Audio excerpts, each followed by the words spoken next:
Hello ladies and gentlemen, and welcome to a new episode of Eve Echoes. I've missed you guys a lot. I have a new workplace now, which I literally love, and I've been busy with getting to know new workflows and all that, and meet new people, and have a great time. But here we are today with... today we're going to be talking about the elephant in the room. Who am I kidding? There's so many elephants now, it's literally an entire family. There's one in the living room, slowly and surely crashing the economy every day, and his name is Insurance System. You're fired! There's one in the bedroom constantly giving me black screens and disconnection nightmares. There's one in my office, slumped over the desk, looking at Excel files and telling tales of great balance, but I always ask him about the destroyers, and he keeps pretending he's got some form of dementia, and he starts telling the tale of great balance all over again. You're fired! Yes, balance patch postponed until April 2022. You serious? But it's irrelevant at this point, I think, since we already went through a balance patch and 85% of stuff that needed balance was ignored, or left out, or broken even further. Rest in peace, destroyers. Where was I? There's one in the garage reminding me every day I jump in the car and try to leave for work that there's a premium on top of a premium and I need to buy the pass or multiple passes that pop up every month. One is completely blocking the kitchen as he promised cool capital ships cupcakes but somehow managed to set the kitchen on fire. You're fired! And of course, the new little guy that just popped out of the closet while I was looking for my winter clothing. This little guy, I think he's not that new. He's a recurring member of the elephant family that pops up every now and then during periods like Easter, Halloween, or other mumbo-jumbo celebrations. This little baby elephant is adorable. He just has a knack of grabbing your wallet.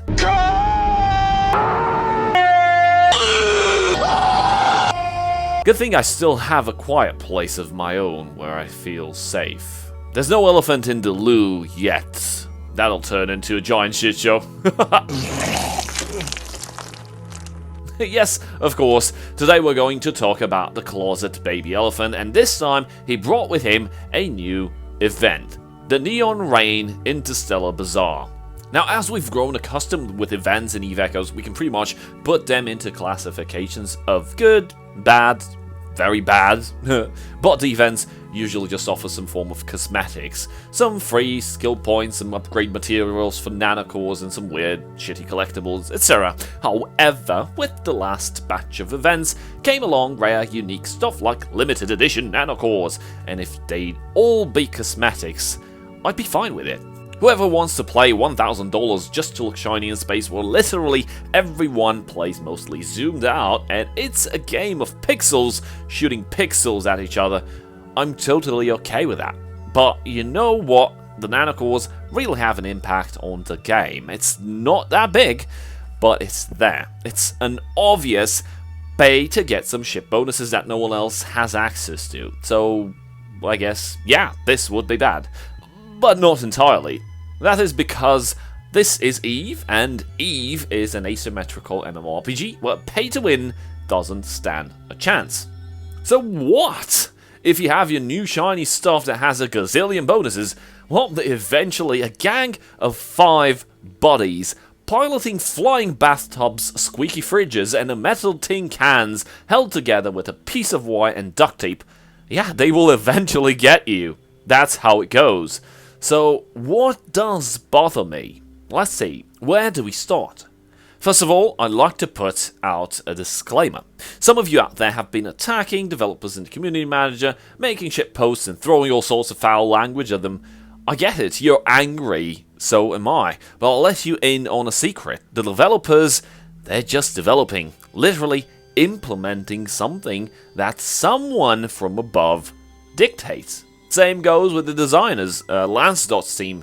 Implementation is just execution. This low quality event you see right now, this has the foul stench of corporate plastered all over it. Yep, it's those bland people in fancy suits that sit in fancy chairs in meeting rooms looking over Excel files and Power BI charts, deciding what goes next into the game, sometimes even how it goes next. So, sum it all up for the disclaimer, the majority of stuff that gets planned for the title is decided by someone else and not by the people you know. Haha, Gica, you're so full of bullshit. No, I'm not. I work in the field. I've worked for 6 years at a very big game company. I know exactly how these things work through my own experience. Now, this morning I was talking to Joseph, the community manager, and can't help but just feel sorry for him. He's struggling with being here, being there, responding to God knows what, God knows who posted somewhere, bringing clarifications where he can. But today, I actually felt him at his lowest. I was telling him about the shit show and the disastrous posts from the Facebook groups, Reddit, Twitter comments, and he just replied with what I can feel was the most sad line I ever saw from him. And that line was, quote, "I know, I've read them all," end quote. I guess at one point, all that stuff you have to digest eventually gets to you.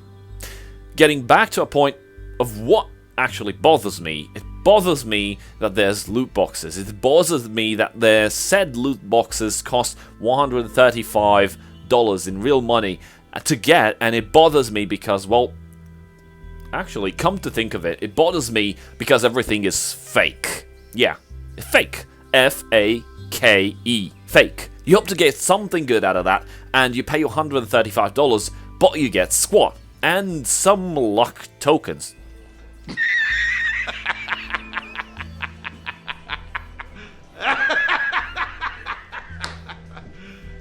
You serious? Some, yes, some, just like casino winners, get something good at what they paid. Some from just $135, or some put even more, Jesus Christ, then they have something cool, which feels like pay to win, but actually it has an unmarked expiration date on it. And you don't know when it'll get nerfed or when it'll go boom and you won't have insurance to cover it, which in turn will force you to spend even more to be able to secure your assets and investment. See, it's such an obvious vicious circle.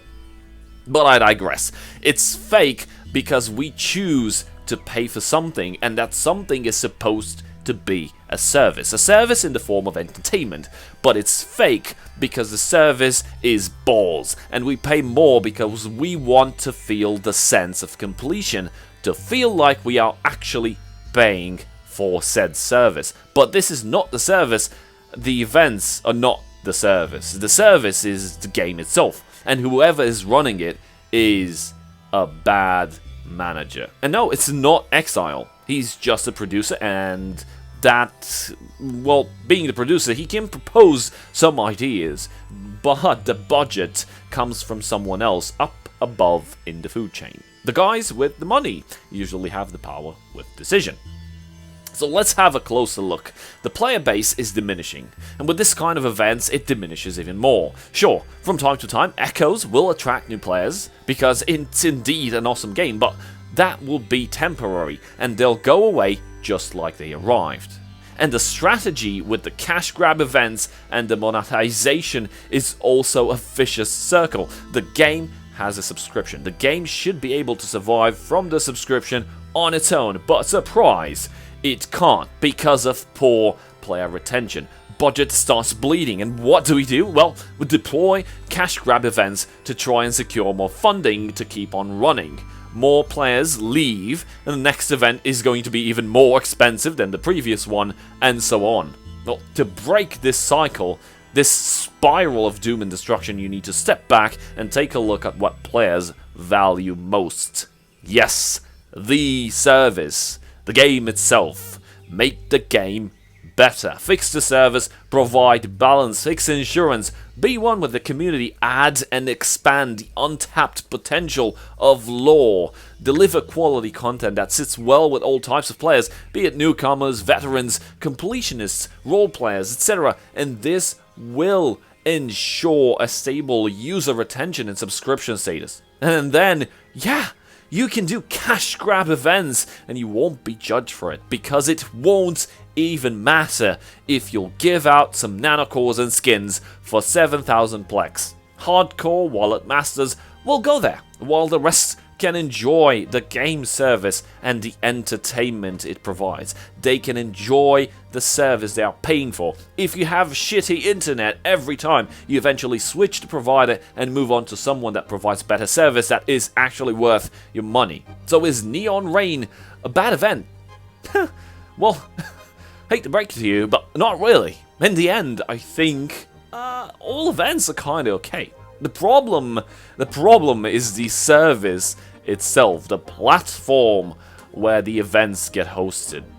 Get the game in tip-top shape and you'll be amazed how players will gladly invest in the game they love and enjoy playing. On another turn of events, you may have seen the posters. We'll be having a discount coupons giveaway right here on the channel on the 20th of November for the Neonrain Interstellar Bazaar. So if you're into getting some potential cool stuff and you're willing to, I don't know, pay some stuff and probably get, I don't know, get a 0.01% chance of getting a nanocore, or maybe a shot at those epic battleships, the Bargus and Macarial Nightmare, whatever's going to be on the bazaar at the moment. I got plenty of codes for you guys to have fun with. So on November 20, we'll be talking about some capital ship tactics, capital warfare, and their weakness, and we'll have fun with an analysis on the jump drive and how it works. We're not going to focus much with capital ships, and we'll switch over to content that's generally available to every Joe player, mostly because, well, only 1-2% of players can actually afford to fly capital ships. But hey, at least we'll have a laugh reviewing how you can wipe these capital ships out. If you like the type of content I'm making here, don't forget to like, subscribe. You can even help me directly via YouTube channel membership. You can click the join button below for more info. Yeah, that's it for today. Hope you learned something. Thank you for watching. A very big shout out to my channel supporters, and I'll see you guys next time. Cheers.